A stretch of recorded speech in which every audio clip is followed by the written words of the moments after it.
here on Worst First. Guys, poor Dr. Guanche. Anna Guanche is here. She's a dermatologist. We love her. I'm so glad you're here. Loving the applause right now. You're not going to believe what happened. She's been here for an hour already, and we recorded a whole podcast, and my dumbass forgot to hit record on my phone.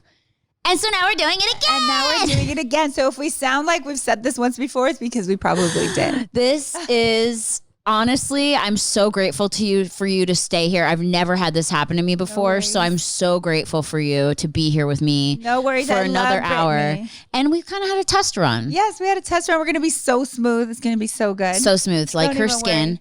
So Dr. Guanche is responsible for helping me not look like a troll, which is lovely.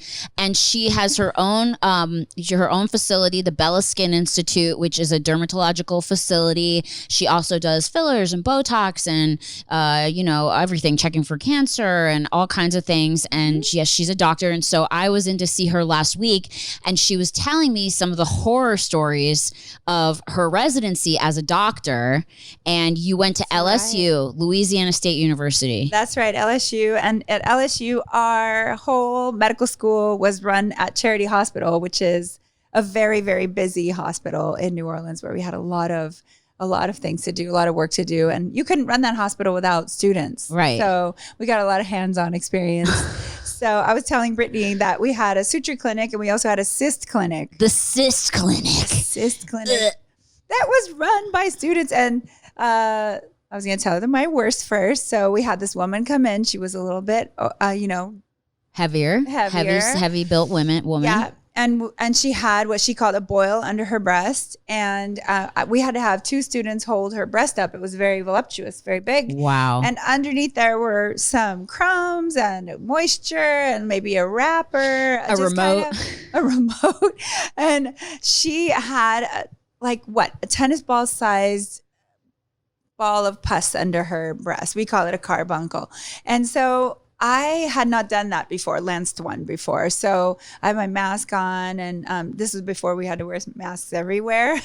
Oh my gosh. I was trying to lance it, and we were running out of gauze. White, milky stuff kept pouring out and pouring out and pouring out. And I guess because of the smell, I was holding my breath the whole time. And so next thing you know, I wake up and there's a bunch of people looking down at me, because that was the only time I've ever passed out. So it was my first and worst passing out. What does it feel like to pass out?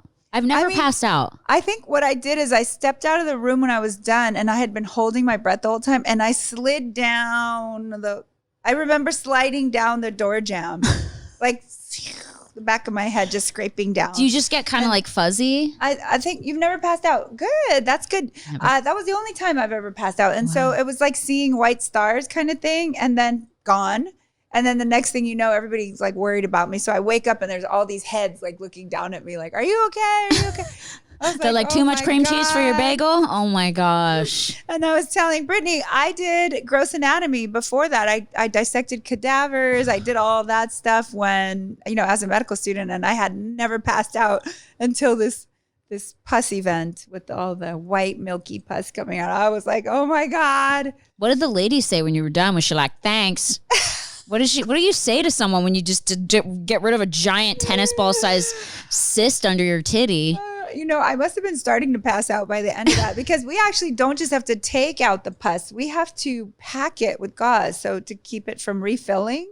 So we had to pack it with this gauze. So I think maybe that whole time I'm like, I'm not going to take one single breath in. Oh my God. I wouldn't either. It smells like, what does it smell like when you do smell it? It smells crazy, right? It's very pungent. What does a cyst smell like? It smells like, have you never smelled a cyst? Okay. You guys really dig deep into your belly button and pull your finger out and sniff it. It's like that times a million.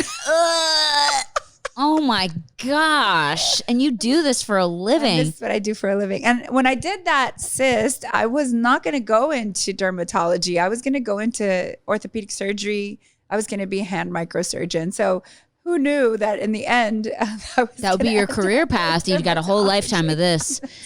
Imagine if you were the doctor who passed out every time. Like you were a great doctor, but really you just good. passed out every time you did a cyst. The sight of blood or pus. Oh my gosh, that's that would be a problem, right? That would be a big problem. You have to look at that stuff all the time. Yes. And then you told me another interesting story that a homeless woman came in and she was picking at her scalp. Yes, we had this woman come in. This is actually not as long ago. I was teaching at UCLA as an attending, and this woman came in and she had a picking problem. She was homeless and she was mentally ill, but she kept saying, I have a skin cancer on my head. And for years, she'd been bounced around because everyone said, it's not a skin cancer, you're picking. And she would literally, while she's talking, be picking pieces of flesh off her scalp. She had her entire skull exposed. It was exposed and dry. And I'm to this day surprised that she wasn't infected. She was just super dry. Like it's horrible. And they said, well, let's just do a biopsy just to give her peace of mind. And she did have a skin cancer. She had a basal cell and she was picking it off her scalp. And everyone was like, oh, she's just homeless and crazy. Yeah. She actually had cancer. Yeah.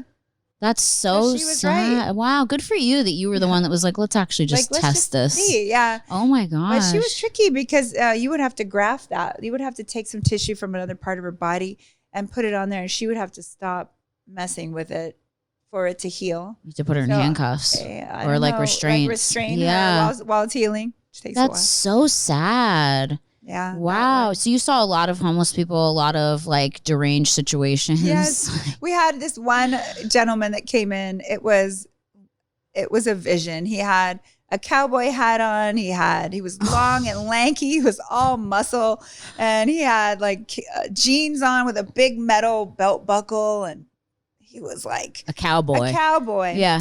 And, as I'm sitting there, I'm the attending, right? And there's 5 or 6 residents seeing patients. Well, they keep talking to each other about this patient. They haven't presented him to me yet. And there's more and more people going in there to like say, hey, what do you think of this rash? What do you think of this rash? What do you think of this rash? And they're like, I think it might be syphilis. And, we don't see syphilis that much anymore. And so, especially not secondary syphilis, which is where it gets all over your body, full body rash, including your palms, right? So it turns out this guy's got HIV. I walk in, he's got no shirt on, but he just has the jeans with the belt buckle and the hat. And these girls, there's 4 female residents and 2 male residents, and they're like, we're going to have to ask him about his sexual history. And they're like, sir, have you had any new sexual partners in the last 6 months? And he's like, hell yeah. With AIDS? With HIV? Yeah, with HIV. Hell yeah, I have. He's like, hell yeah. Oh my gosh. And so they're like, can we examine your penis? And he's like, unclips his buckle, boom, and hits the floor. He's got no underwear on. I mean, it was a vision, just like his pants just fall straight to the floor. And the belt buckle's no like, underwear. The belt buckle dents the floor. That's right. He was ready to undress. He was like, boom. And then, of course, he did have a chancre on his penis, and everybody was like, this is the kind of stuff we're nerds. We get all excited about. But you're like, this guy's got a chancre on his penis. That's right. What's a chancre? It's a red sore that you get with syphilis. And so we just wanted to confirm that that's what he had. And so, but it was just crazy that he was ready. Like he just unbuckled, boom, all his pants go straight to the ground. We were all like, there was a moment of silence after that. Like, and his wiener just out with a weird freaking sore on it. Oh, who sleeps with someone still when they have a sore on their wiener? I have no idea. And a full body rash. And how do you treat that syphilis? What do you give people for syphilis? Penicillin. Yeah. Wow. So it's treatable. Yes. Can you die from it? Syphilis was killing all kinds of people. And then they discovered it. How do you die from it? Oh, it can start eating up all your tissues, and you can get really gross rotting tissues from it. But we don't even see that anymore. That's what I'm saying. That's why everybody was so fascinated by this rash, because we just don't see syphilis anymore. Thank God. But scary. Dermatology used to be known as dermatology and syphilology. So actually our specialty was the one that was in charge of diagnosing syphilis. Oh my God. And there's 3 different kinds: primary, secondary, and tertiary syphilis. So it was like a big epidemic problem in the people. And then wow. And then we got penicillin and we got rid of a lot of stuff. That's amazing. So I just think I think it's so crazy that, like, you're a doctor, you're a dermatologist, and you have to go through doing all this stuff. Even if you're going to be a dermatologist, you have to cut open a body, you have to work in a hospital, you have to do all this stuff. It's like, you think that for dermatology, you would just have to do dermatology related things, No. but they make they make as a doctor, you do it all. Yeah, you have to get your MD, you have to do your undergrad, then you do 4 years of medical school, and then 4 years of residency, including an internship. So yeah, you do a full training. How hard was medical school? People, it's really funny, ask me like, I want to be a dermatologist. Does it take 8 months or 12 months? I'm like, no, it's 12 years. 12 years to be a dermatologist. 8 months? Where are they going? DeVry University online? No. Wow. It's really hard? It's hard. Yeah, medical school. It's hard. It is. People fail all the time and leave. No, by the time you get into medical school, they do everything they can to keep you, but it's so hard to get in that usually you're a good candidate and you're able to do it. Like, they're very rigorous about who they accept. And you're very smart all your whole life? I guess so, yeah. Yeah. You seem very smart. Well, thank you. I could never do that. That's amazing. So you have to learn everything about pharmaceuticals and like drugs and the bloodstream and everything anatomy about the whole body, everything. Yep. That's intense. There's actually a lot of cutaneous manifestations of internal disease. So there's a lot of things that show up on the skin that are evidence of something else happening in the body. So we learn all that too. So we learn all the organ systems, physiology, all that stuff. And then we're able to kind of find clues about what's going on inside by what's going on the outside too. Did you love it? Love it. Wow. I love it. Yeah. Happy the whole time. Yes. Wow. Yeah. Never like, fuck this. I'm not that type. Yeah. I've always been kind of a Pollyanna, and it's just funny that that's my name, but I just love every minute of it. I really did. Of learning. I had 2 kids, one during med school and one during residency. So there are parts of my training that I don't even remember. Like, I was so busy. Wow. I was so busy just like trying to survive and do this and do that and pass my boards and all that. And so, but always with a smile on my face. And you did this in Louisiana, and you told me some other horror stories that you were working at this charity hospital, which was like one of the biggest county hospital in Louisiana, and you saw some crazy stuff. And this one is really disturbing, you guys. So if you have like, you can't handle hearing intense kind of gross stuff, you might want to just skip forward about 10 minutes while Dr. Anna tells us this story. So this is the dog. So we did have a guy come in, and he had been trying to have sex with a small dog, and he actually got his penis stuck like with negative pressure into the dog, and he had been trying to get it off of him for a while before he even came to the emergency room. So the dog was like exhausted, but basically the penis can get really engorged, and then he couldn't get it past the sphincter of the dog to get it out. And so I think they had to sacrifice the dog to get his penis out of the dog. So that was really sad. And I wish they sacrificed the guy. I know. We're like, should we cut his penis off and let the dog live? Yes. Or should we? Yeah. That's what I would have done. I've been like, you sick fuck. I would have just fucking, guys, look away. Just knifed it off and saved the poor little thing. That's so He'd be a eunuch. People are fucked up. People are fucked up. We saw some crazy what else? sex stuff. That's New Orleans. There was someone who came in with a summer sausage in their colon, in their, rectum colon area. And they said, oh, I don't know, maybe I sat on it. And bro. Right. At the barbecue? Someone put it down. And it was a big summer sausage too, like a really big one. And we couldn't get it out through his, anus. Oh, and so we had to God. take him to surgery and run his gut. So that means like when you run his gut and get to the part where the sausage was and push it out from the inside. So he actually had to have his abdomen opened up so that he could get this summer sausage. I think he was having a bowel obstruction from it. So he could die from that. So all from putting a sausage up his butt. Yeah. Not just a little one, but a gigantic one. I was like, what are you thinking? Yeah. And then we had one guy who had an antenna in his urethra, which is like the opening to the penis. And it was all the way up into his bladder, got bent in the bladder, and he couldn't pull that antenna out. So he came to the emergency room, and everyone was looking at this x-ray like in disbelief. Like, here's the penis, here's the antenna going up. And here's the... He's like, AT&T wouldn't call me back. I had to do what I had to do. Oh my gosh. Insanity. An antenna up the hole of the penis? Guys, just go to a sex store. Like, butt plugs have stoppers on them for a reason. Like, this is crazy. I don't, do you think people are still doing stuff like this? I really do think so, especially in New Orleans. I think that people are always doing stuff like this. And we don't hear about a lot of it until something really bad happens and they can't fix it themselves. And things have probably gotten a lot worse during quarantine because people are bored at home. They're like, wonder if I stick this avocado up my butt, what'll happen? Oh, that reminds me of another thing that I was going to tell you. We had this entire clinic that was the pap smear clinic, right, at the hospital. And there was something that women would do when they had prolapse of their uterus. They would have prolapse of their uterus. And instead of getting a pessary, which is like a circle you put into your vagina to keep the uterus up from pushing down through the vagina, they would put potatoes. They would put potatoes in their vagina, these patients, to hold up their uterus, okay? And then one time we went to do a pap smear and there was a sprouted, I am not kidding, little sprouts coming out of the potato. In the vagina? In the vagina, a sprouted potato. I don't know if you guys know, if you put potatoes underground, they make like little leaves. Bro, she goes to Thanksgiving, she's like, y'all, potatoes are here. Just freaking opens up her leg. My grandmom had a prolapse uterus and she never fixed it. She just let it hang there.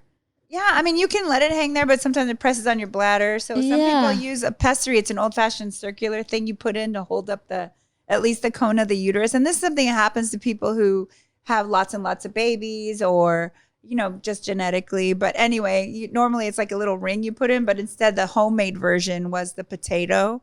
And we couldn't believe it when we went to do her pap smear. Why didn't she change the potato? How long has the potato been in there? It's freaking mashed potato. These are the questions that we need the answers to. Did you take it out? Yes, we had to take it out to do her pap smear. You're like, we took it out, we cut it open, and we put some chives on it, and we all... Oh, God. We fried it. Everything's good fried, you guys, especially in Louisiana. Even vagina potatoes. Extra flavor. Stop. It was extra flavor. That is so disgusting. Can you imagine if it started growing like already bad and she made it the next level? Can you imagine if it started growing a tree, like a whole potato plant just growing through her? At what point are you going to see these little leaves coming out of your vagina? I can't. Jeez. That's really traumatizing. And we had tons of people who had babies and didn't know they were pregnant and they dumped their baby in the toilet and then came to the emergency room like, oh my God, I have a baby. Stop. Yeah. They didn't know they were pregnant. They were just at home and they were taking a shit and they just thought they were pooping, bared down, and a baby comes out in the toilet. This happened, I can't tell, during the time I was there, maybe like 8 times. So it's not uncommon. It happens. Would they have the umbilical cord still attached? Yeah. And so they didn't know what to do. Like they'd be like, I didn't even know I was pregnant. I didn't even want another kid. And now they got I was having John. Indigestion. I went to take a poop and this baby came out. I don't know how you don't know you're pregnant. I've heard so many stories like this. Yes. And I have seen it firsthand and I don't know either because I'm super in touch with like your body, right? Yeah. Like you think you haven't had your period in 9 months. I would say that's one sign. I saw one where a lady was getting her period and she wasn't even that big and she thought she was just bloated and she had a baby. And she was still doing like spotting so she thought it was her period and she had a baby. Like that's so scary. I can't imagine. I have had dreams like that where like I'm like peeing and a baby comes out. I'm like, it's scary. That would really hurt if it came out of your pee. Yeah. I'm like, I don't even know where babies come out. I'm like, I was peeing and it came out my pee-pee. It's so weird. So they would just come with the umbilical cord hanging between their legs and go and like, what do I do? What am I going to do? And usually these are people that are first timers or something because obviously people who've had babies kind of know what it's like. So yeah. Jeez, that's amazing. Did you ever see any other crazy vagina stuff? What else was crazy vagina? Oh, we saw every kind of STD known to man. What was the nastiest one you saw? We had, nasty. All of them are. No, I'm just kidding. That's mean. No, they are. STDs are gross. They are. We had a lot of chlamydia cases, Chlamydia is easy to treat, but it's just a lot of discharge, Oof. So, guys, keep your bits clean and be safe and practice safe sex unless you're in a relationship with someone for a long time and you know they're safe, you know, it's hard. And a lot of genital warts. So Oof. genital warts we have to worry about because whatever partner the guy has for genital warts will, you know, possibly get those or get affected in their cervix and could get cervical cancer later. So now we have a vaccine for that, but a lot of people haven't had it. The HPV vaccine. Yeah. Would you recommend that? For sure. Yeah, I think I got it. Yeah, a lot of people have HPV though. It's super common from what I've heard, and that's when you can get like, is it herpes or is it? No, it's different. HPV is human papillomavirus, but HSV herpes simplex virus, herpes HSV. So HPV, HSV. So some people mix them up. Herpes is different, but you know, about 85% of our population has antibodies to herpes, either lip or lower. Speaking of herpes, has people come to your office with herpes and been like, "What's this? Yes, what's this?" Yeah, so I don't have herpes. I don't know where this came from. I've never had an outbreak before. I'm like, oh no, now we have to have this whole discussion about how it's transmitted. And it's really tricky because sometimes you got herpes like 20 years ago and you didn't realize it because you're not someone that breaks out that much. Oh my God. And you're blaming your current partner, spouse, whatever it is for it. And it's really not their fault. Really? It could be dormant for super long. Yeah. We had one case of a girl that was in the ICU when I was a resident, and she had ulcerated herpes, the really bad, deep herpes lesions on her vagina. And we cultured it, came back HSV, herpes simplex. And the parents were like, it's impossible. She's never had sex and blah, blah, blah. It's impossible that it's that. And we're over here like, what are we going to say? You know, we took a culture of it and it grew out herpes. Yeah, yeah. I mean, in that case, it's tricky because the person in the ICU is not awake to explain anything. Yeah. So, but is having this horrible rash. This is what they call the dermatologist for. And so we found out. But, you know, so it can be really tricky to talk to the family. But herpes is not intrinsically dangerous, whereas, you know, genital warts can be precancerous. Yeah. And so can you get herpes just from inanimate stuff, or you have to get it from another person? Like, could you get herpes like, oh, like something, you touched something you shouldn't have and it gave you herpes? Or it's is very, very unlikely to get it that way. So she definitely had to have human contact with someone else who had herpes.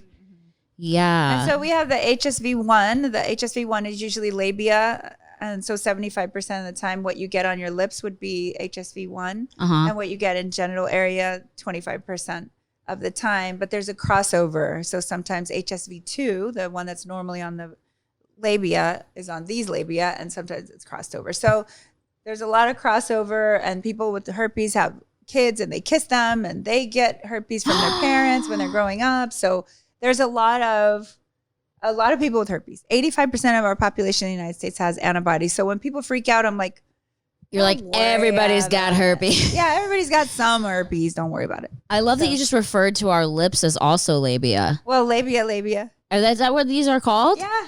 Labias? Yeah. Wow. I didn't know that. Your facial lips are called labias too? Yeah, labia. That's fun. This is not an accident. I'm like, my dad kissed me on my labia. It was really weird. People are like, that's creepy. Don't talk like that. No. But that's so crazy to me. Yeah, because I had a girlfriend growing up who got herpes, and I remember it was like on her lips and crusty, and I was like, what is that? And she's like, I don't know. I just think it's a rash. And I was like, oh, it looks really a little different than a rash. Yeah. So a lot of people have it, and they either take the medicine for it or they just don't break out because their immune system keeps it under control. Wow. Unless they're totally stressed out or sick, or they get a lot of sun exposure, so they'll pop up with it. But, that's crazy. Wow. And so you had all this experience at Charity Hospital, and then you finally decided that you wanted to do dermatology. Yes. Which is so good, because I said that I love that she's a dermatologist, because especially, you know, her skin's so good and she's so beautiful. So it's like, I feel like, you know, you go to a doctor, and if they do some, you know, they look the part, and you look like, oh, this is a person I trust. Like, you look like a person that I would go, oh yeah, I trust them. You know, some doctors you go and you're like, oh God. It's kind of scary. Yeah, they can be overdone, or just wonder, what are they going to do to your face if their face if it doesn't look good, what's their aesthetic, you know? So I try to really moderate what I do on myself. I have access to everything. And so. And you inject yourself. I inject myself. So every time every third time that I want to inject myself, I actually inject myself because I don't want to get overdone. Yes. And so I really have to rein myself in. Like I just did my lips a few weeks ago and I'm feeling a little bit weird about them. Like that they're too big right now. No, they look You don't great. think so? No, I would tell you. But I also love like a lip. You know what I mean? Lip. Yeah. So I try to be conservative so people won't look at me and go, oh my God, look at all the stuff she's done, you know. Or Never. Natural. Or no, you look very natural. And you've had 2 kids and you have like this booming Instagram page where she posts everything, you guys. I mean, everything from, you know, all her different medical, you know, the little procedures. I've seen you lance cysts on your Instagram page. My favorite. And I've seen her she's done my filler and Botox. And, you know, I think what I love about your page is that women are on there doing these procedures and sharing it and not being like, oh, got to keep it quiet, have to keep it hush hush, you know? I think it's so stupid that there's these big girls on Instagram who go like, oh no, like I'm naturally this, I'm naturally that. It's like, no, dude, I've seen you in people's offices. I've run into you. There's so many, and I wish I could drop names, but I won't do that. It's not my place. Don't do that to me. I won't, but I know so many famous people who come to see you even, and they just are on their Instagram like, oh, like so blessed, like just a natural face. And I'm just like, be real. And that's what I love is that you show a lot of women on there going and then getting stuff done and like, who cares? Like whatever, it makes you feel good about yourself. That's totally fine and healthy. We're trying to demystify what it's like to get these procedures done, like whether it's stigmatic to get it done, whether,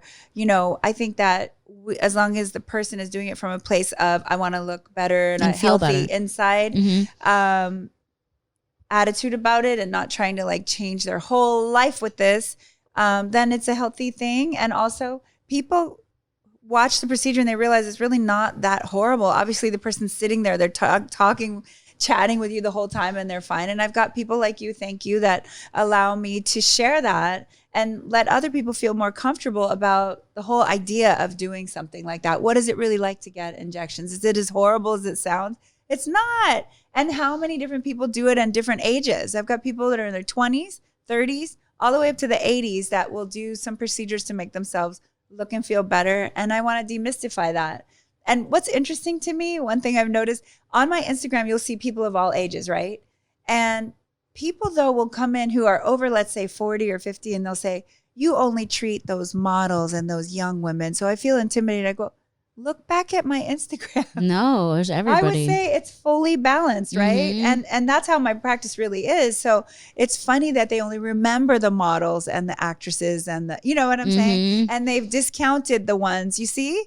That's what happens over time. People think that women become invisible and they feel that they become invisible. And look, people look at my Instagram and think, oh, you only do models and actresses. I'm like, no, look at my Instagram. You can be beautiful at any age. That's I really, truly believe that. And you've done great work on me. I mean, I have naturally a very narrow, thin face, and that's always bothered me. And I've already had TMJ when I was younger, and I had jaw surgery. My chin is still really large. And so what Dr. Guanche did was add some filler to the jawline. You guys can see. And it gives you a more balanced look. Otherwise, my face was very narrow, very sunken in, some under eye filler, just a little bit of everything. And it really balances the face out. And people have said to me that I've gotten plastic surgery. They're like, she's gotten her whole face redone. I mean, I do look a lot different than I did on Vine, but it's all just filler. It's never, no surgery. It's all literally just with a little bit of filler. You'd be surprised how much you can change your face. And that's not getting put under. It's not, you know, risky. It's totally safe. And, you know, so if you're out there and you do nose jobs with filler. Which people have seen. And it's so nuts to see a person come in and they have a big bump and they want their nose straight and they don't even have to get a rhinoplasty. That's right. It's amazing how much we can do with just a little bit of filler to reshape the nose. And also what's really amazing is the reaction in these people that have been upset about their nose for so long, and then they see their beautiful profile. I mean, they often get tears in their eyes, and it's what I'm about. It's what I'm about, is making people happy and making them confident. All of a sudden, they're posting more pictures of themselves. They're going out more. They feel better. And it's 5 minutes, no surgery. And so I love that. I love that. We can do that. We do the nose. We do jawline, lips, chin augmentation. We can even do a lift, a facial lift with the Guanche lift that I invented. So we can basically sculpt your face with a needle. But one of the things that I really emphasize is not to overdo. So we do it and you look pretty and you look good and natural and not done. Yeah. Yes. Yeah. I've had people say that I look different, which I do, but I don't think I'm like overdone. I don't go, like, I only come see you like every once in a while. And like, I always want to do more. And you're always like, no. Like that's what I love about you too, is that you're like, no, calm down, Brittany. I'm like, I want a whole new face. She's like, chill, Brittany, calm down. But that's what's so great about it. And so if you're uncomfortable or unhappy with the way you look, guys, like you don't always have to go under a knife. You know, if you want to feel better about yourself, there's so many alternatives. And I think people don't realize that. Just like filler, you do such a great job with it. If you guys want to see more of that, it's on the Instagram page. Anna Guanche at Anna Guanche MD, and also the Bella Skin Institute, which is her facility that has, and they post all kinds of procedures. So if you have any questions about anything, make sure to go check that out. We're going to take a quick break and we'll be right back asking you more questions about everything on Worse First. Love. Guys, we are back on Worse First. We just took a quick break, and God bless Dr. Guanche, because this is her second time doing this with me because I'm a dumbass. And I didn't record it the first time like an idiot, and I'm so sorry. And I love you. And I just wanted to secretly spend more time with you. Spend more time with you. Oops, I love this girl. She is so easy to be around. I love you. Thanks for being here too. So this is actually so crazy that you told me over the break, and I'm like traumatized by it. And I don't know what I would do if I saw this in my life, but this is another situation that happened when you were resident. Yeah, I was telling her, we would rotate from one service to the other. And, on my emergency service rotation, there was this woman who wanted it to be a man, and she had like this crazy psychotic break, and she had taken a chainsaw to herself, and she had filleted her breast off, and all you could see is ribs, and her whole breast was cut off. It's pretty big, big one. And basically so we are in the emergency room. We had to lavage everything, clean it up, and put it back, sedate her and staple it back on and put it, literally we use staples to get it back on so it would heal. Gosh. Well, she the whole time said, I want to be a man, and she's screaming. We had to calm her down. Well, what happens on my next rotation is psych. And my very first patient, I walk in, looks at me and punches me in the stomach. And for a second I was like, what just happened? Like, I was like, that was the first and last time I've ever been punched by a patient. But because she was covered in blankets and stuff, I didn't realize it was that same woman. And then I realized, oh my God, it's the woman, and she's mad at me. Because you sewed her tits back on. Putting her boob back on. Oh my God. She thought she was going to get a free mastectomy. That's what she wanted. She wanted to be a man. She thought she's just going to use a chainsaw to take it off. God. I was saying, I'm like, I can't even handle when Tommy like tweaks my nipple, let alone like, he'll be like, coming in, radar, like touching my nipples. I can't imagine a chainsaw to your titty. God, insane. Like, you must really want to be a man. Yes. And she probably thought she was going to get freebie. Like, go to the hospital. They're like, all right, well, got to take it off. But nope, you put it back on. It's very apropos for the times, with all the people wanting gender reassignment surgery. And I understand that she wanted that, but I was thinking about how I was going to tell you this story. And there was no way we could have, like in that emergency situation with a dirty wound, there's no way we could have done that surgery for her anyway. That would be something you have to plan out, and we have to make sure that we cleaned up the area and that she healed without any infection. And then we could go back and maybe do a planned reassignment surgery. But she was so mad that her breast was put back on. I just can't imagine. I mean, I've actually gone, and this is the one thing, everyone thinks my boobs are fake. My boobs are real. But I actually went through a time where I hated my boobs because I was the only girl with like really big boobs when I was younger. Mm-hmm. And I went to a doctor and wanted to have them taken off, like make them smaller. Yeah. And they were like, no, we don't do that. And I was like, they said we don't do that for my age, because I was like 16. They're like, no, we're not going to do that because they're just going to grow back if you're, you have naturally big boobs. They were just trying to convince you not to mess with yourself. Yeah, I was like, ugh. And that's a good idea. I know. I'm glad I didn't too, because my husband loves boobies. But to be honest, like it is, everyone thinks I have fake boobs, but they're real boobs. It is daunting. Yeah. To have big boobies. You have big natural boobies too. She's trying to get me to record this. Guys, we're back. Sorry, I'm trying to get Dr. Guanche to stay even longer. I had my phone on airplane mode to do these podcasts, and someone was able to still call me, which is really disturbing. I don't know why that happened. So Daniel, you can just cut that out, or we're picking back up. We're picking right back up. Someone tried to call my phone and ruin our podcast, but we were talking about large natural breasts and how daunting they are. It's so rough. No, but I'm telling you, everything you pick, every outfit you have to. It's really, it is. It is. Do you have people come into you wanting to inject their boobs with anything? Yeah, you can actually do filler in your boobs and make them more full. What do you put in the boob? Well, it's like Restylane? Mm-hmm. It's like Restylane, or sometimes we use Voluma. And so that's something in Europe. They've been doing Macrolane injections, which is a cousin of Restylane as well, to plump the breasts, especially people that have, the ones that are flat on top and more volume on the bottom. So you can actually revolumize the top quarter of the breast.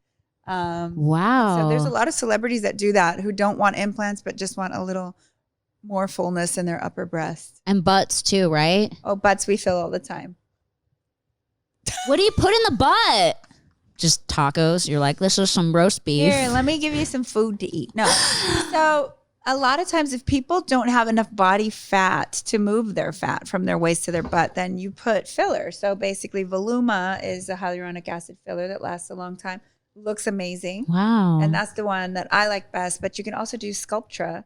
And Sculptra is like a particulate suspension. And we put that in, and it stimulates your own collagen and your own tissue growth. So, and some people will opt to do a combination of both. But I don't do those crazy, gigantic butts. I just do the ones that just need a little more perkiness. You'll see that on my Instagram. Yeah. And so there's people, one of the things that happens with aging is that your butt gets a little smaller and flatter. Yes. And, younger women have tiny waists, bigger butts.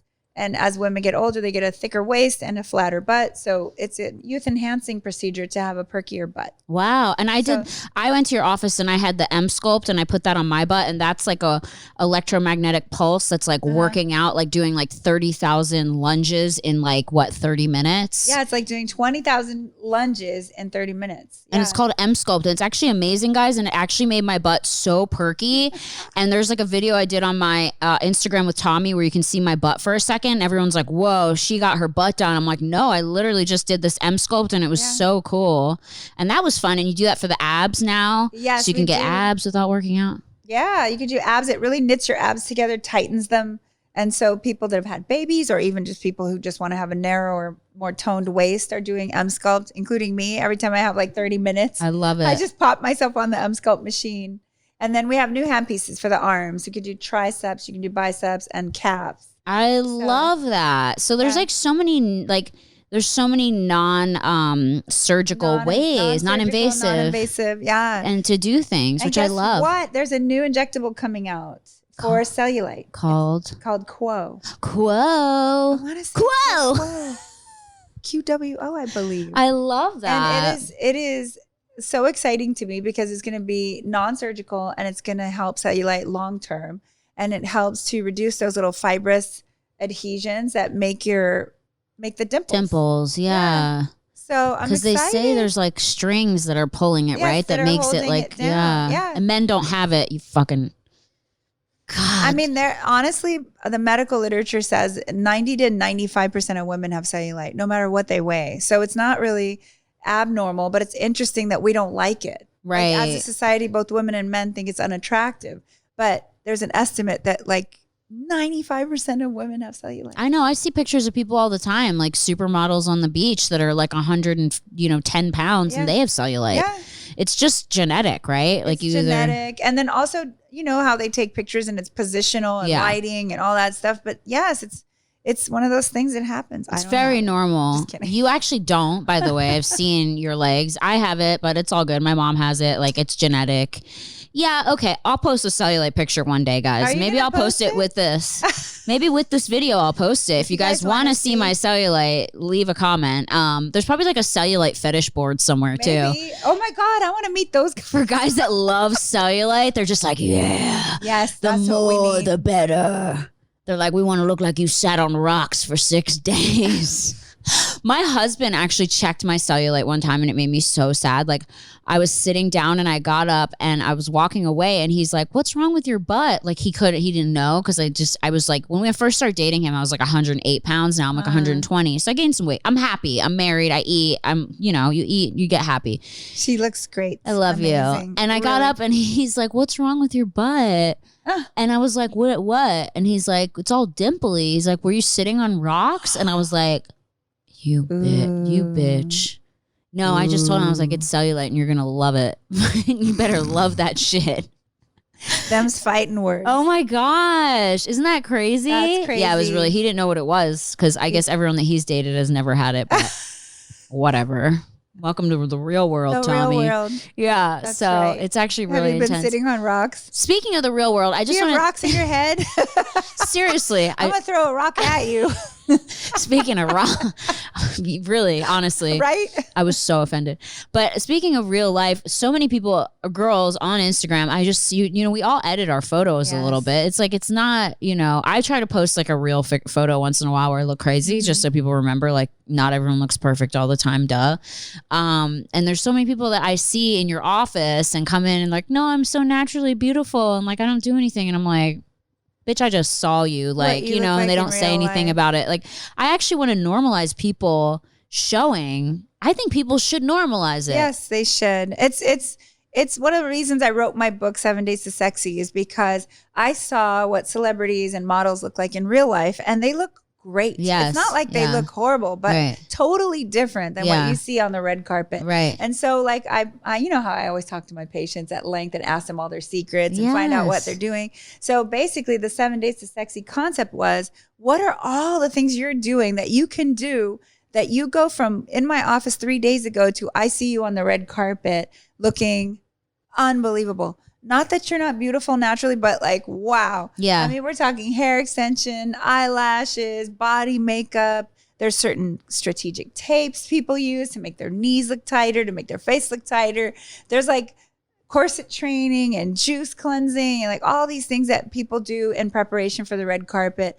And, also whatever photos they post, there might be filters, there might be Photoshop, all that. But, it's not to make people feel bad. I mean, people should realize that this is not what they rolled out of bed. It's not reality. Like, right? Yeah, it's not like. And so, I wanted to make that available. Like if you read the book, I can do this, this. And a lot of it's not that expensive. Most of the stuff I mentioned is available, let's say on Amazon or whatever. And you can just, try to glam yourself up to that next level too. Yeah. Why not? Check out Dr. Guanche's book. I have a copy, 7 Days to Sexy, and it has so many great pieces of advice. And I was asking you earlier, the one thing that you recommend, the one product that you said is like something that everyone should use no matter what your age. Everyone should be on Retin-A at night. Retin-A is a topical that basically regulates epidermal proliferation. So that means it regulates the way your skin cells divide. So you're going to get less skin cancer, less brown spots, and less wrinkles over time. The one downside that stops people from using Retin-A is that you have a 6-week period of time where your skin has to adjust to it when you're peely and red and all that. You have to get through that 6 weeks. And then as you keep using it, you don't peel anymore, but you get the benefits. So there's been studies where people did side-to-side studies with people who had used Retin-A for 5 years, and 85% of the aesthetic experts guessed the one that had the older picture as the younger picture. Wow. 85% of the time. Yeah, because they'd been using Retin-A for 5 years. And you can start at any time. You can start at any time. Does it reverse aging too? I think so. I think it helps with pigmentation and it helps with fine lines, but you got to suffer through that retinoid reaction. And Retin-A is not owned by any company that's marketing it. It's not owned by a beauty company. It's a prescription. And so you don't hear as much about it. You hear a little bit more about the side effects of peeling, this, that. But and you have to get it from your dermatologist. From a MD or dermatologist. A doctor. Yeah. And basically I don't know any dermatologists that are not on Retin-A every night. Wow. I mean, there's not a dermatologist I know that's not on it. That's amazing. And so it's one of those things that you just is a staple. Wow. So guys, if you live in the Valley or if you live in California and you want to go see Dr. Guanche, even in Beverly Hills, she's in Calabasas at the Bell Skin Institute. People come to see you and get a Retin-A prescription. Mm-hmm. Is there anyone who can't take it or put it on? You're not supposed to use it if you're pregnant. Okay. So we would say if you're trying to get pregnant, I would wait. If you're pregnant, yeah, definitely not. Right. But other than that, your baby just comes out like super smooth. They're like, the baby's skin is like, it's like porcelain. My gosh. And then we were telling me about this other thing, which I actually really want to try, but it's not legal in the United States. We were talking about. Because I lay in the sun all the time. We were saying that I was saying she should not be so tan and laying in the sun all the time. But I'm a dermatologist, so what do you expect? I'm supposed to yell at her about that. Yes. But we were also talking about this drug that was developed called melanotan. And the concept of the drug was that you were going to be able to put this shot in and then your whole body gets tan, but without the UV damage. So you don't get skin cancer and all that, right? And so that was the concept. But they found out that people that took the injection were extremely horny, like extremely. And it crosses the blood-brain barrier. So it makes people like centrally horny, like not just like Viagra makes an engorgement of the penis or whatever. This is like a real like chemical horny, like wow. And so I actually was turned on to it or told about it. Turned on to it. Oh my God, we're 12. I love us. By this one of my patients who was dating a chiropractor. She said, "Oh, he's got access to this stuff. We each put a shot in each other's butt on Friday. We have sex all weekend, and then on Sunday we're just dead. We just lay around like a bunch of tired dogs, and we're done. And then also we're tan." Oh my God, this sounds amazing. Horny and tan. Why is it not legal in the United States? So they did the studies when they realized the libido thing was so strong. They actually are in phase 3 trials for a libido drug. So they're going to make it a libido drug instead. It's called bremelanotide. Bremelanotide. I'm going to keep my ears peeled for it. Yeah. PT well, that's 141. the drug name. I don't know what the name brand will be, but I wonder what they'll call it. Horny. But it sounds great. Tan and horny. Are you kidding me? Sounds like the best thing ever. And the only one thing that us dermatologists are worried about is that because it stimulates melanin production, that what if it stimulates like a pre-melanoma or a melanoma that's small to grow bigger and become more aggressive, or that would be the only thing that we're not sure how that turns out to be. But right. The rest of it, yeah, I mean, damn. We'll see. All of a sudden next week on Worst First, me and Tommy are super tan and just like super, hey guys, just all horny and tired. All of a sudden. What they will do is just not do their next podcast. I know, there won't even be a podcast. We're skipping. There'll just be like heavy breathing, like people are like, ew, what's going on here? Background. Oh my God. Okay, so Retin-A is super important. Retin-A.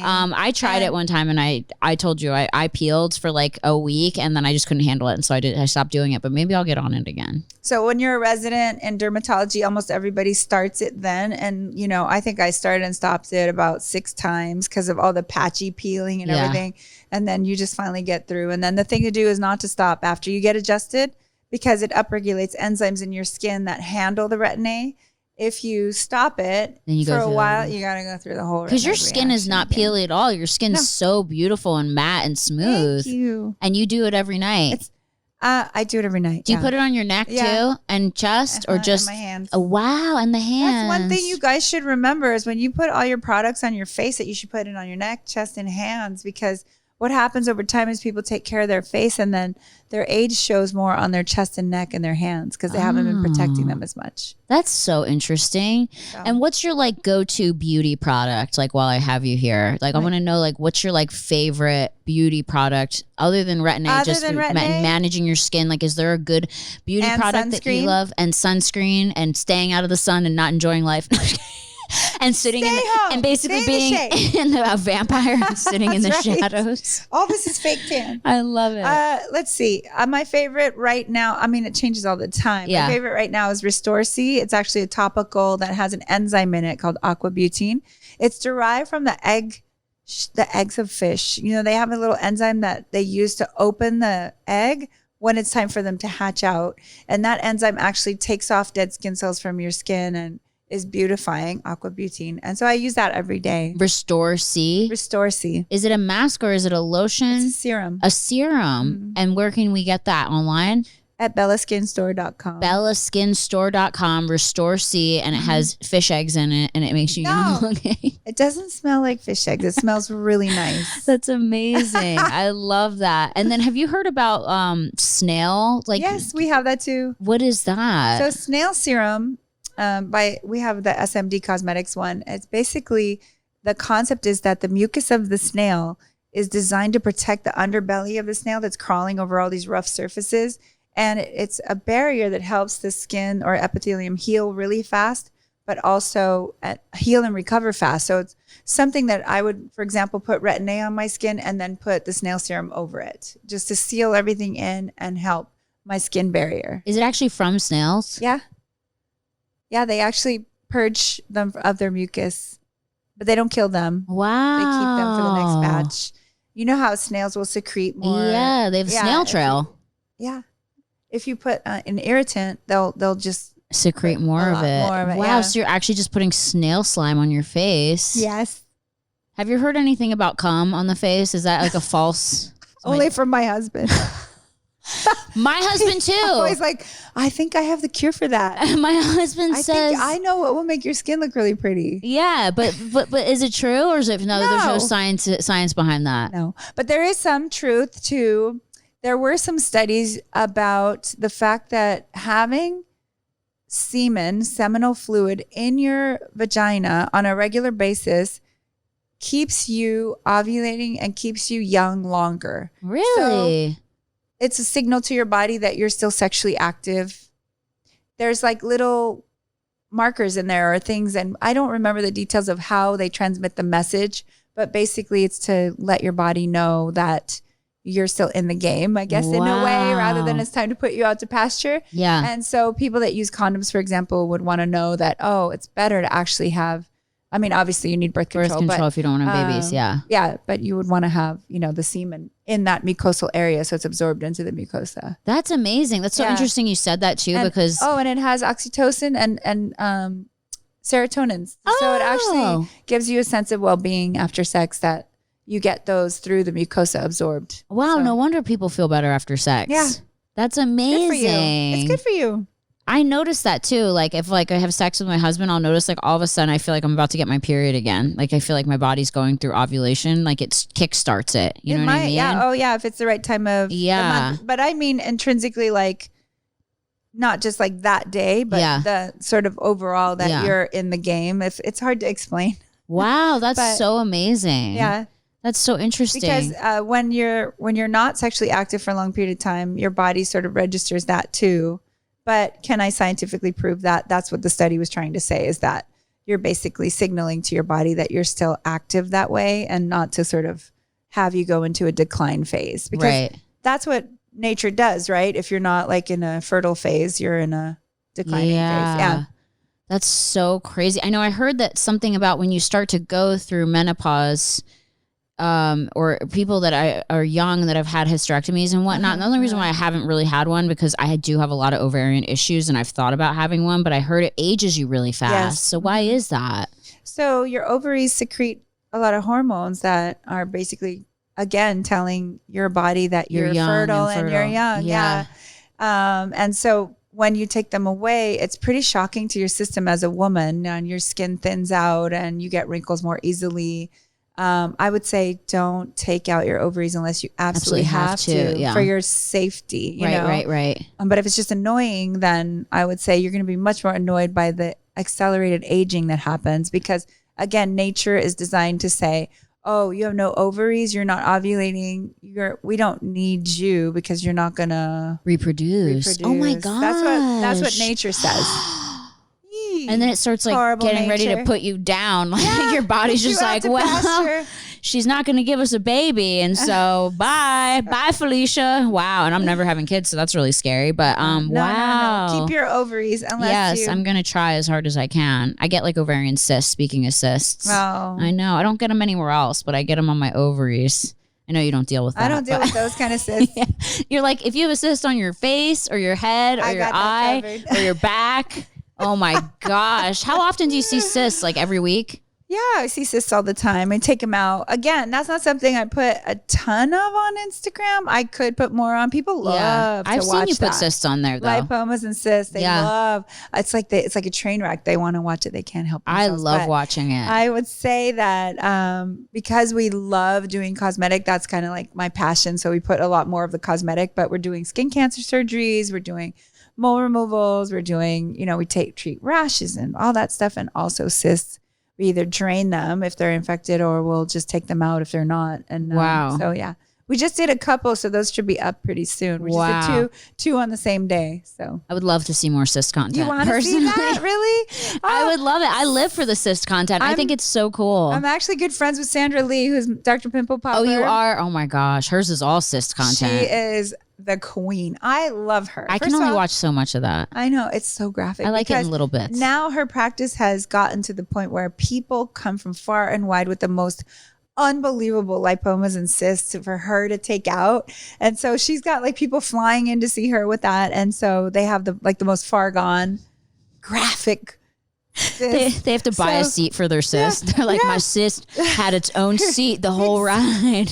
My gosh, it's scary. I wouldn't want people to come in if I were you with cysts. I'd be scared. So that's the thing, and a couple of years ago, maybe 5 years ago, people kept asking me, well, why don't you do the same thing as she does and put a lot of cysts on? And then, I go, but I don't, my thing is beauty. Like that's my passion. I don't want a whole bunch of people coming in for cysts.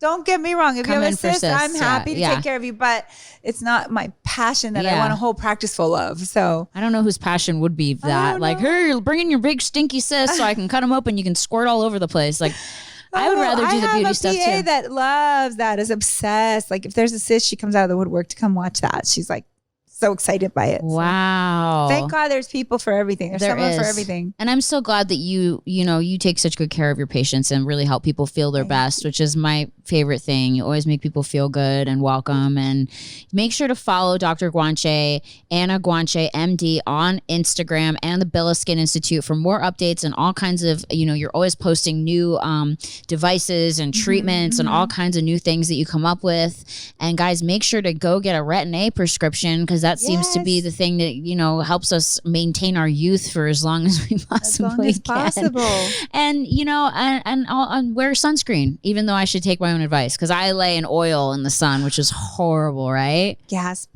I know, but I'll be that, like, I'm gonna be like Magda from Something About Mary. Did you see that movie with the old old tan lady with the boobs? Wait, that's Something About Mary, the one with the the hair. But Magda was like the overly tan. Guys, Google Magda and her boobs and Something About Mary. That's who I'm gonna be in about like 10 years. Give me 10 years. Not if I have something to do with it. I'll be here for you. My facial skin will just be really nice.